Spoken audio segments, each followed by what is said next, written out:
Hi, my name is Nate Woodard. I'm from Green Bay Croc Center. And my story kind of starts out pretty boring. Um, I was born into a Salvation Army family. I am a sixth generation Salvationist on my father's side, a seventh generation Salvationist on my mother's side.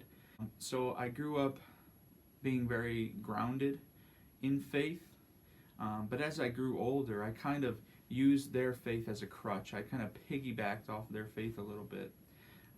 Never really taking my faith for my own or taking ownership of my faith. There was a time in my life where I was going through a lot of self-discovery, where I was trying to figure out what my faith was, separated from my family's faith, taking ownership of my own faith. And I remember one night God speaking to me, not audibly or anything, but I felt like God was saying something to me. I was about to listen to a sermon online on my phone, and the verse was Philippians 1:20 and 21. It says, I eagerly expect and hope that I will in no way be ashamed, but I will have sufficient courage, so that now, as always, Christ will be exalted in my body, whether by life or by death.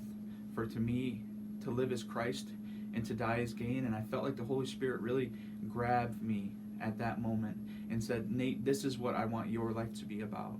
And so my passion for ministry comes out of that experience for me. My passion is to always be exalting Christ. I began to look at the world differently. I began to see how I could serve the world, how I could help.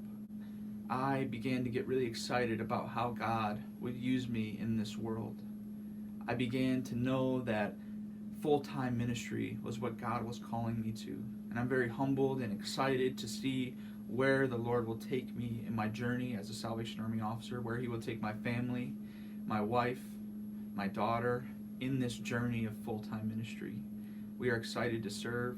I am excited for God to use me. And I'm excited for Christ to always be exalted in my body, in everything that I do, in every presentation I make in the community, in every sermon I give, every conversation I have. I just strive to be more and more like Jesus every day. And that is my passion for ministry.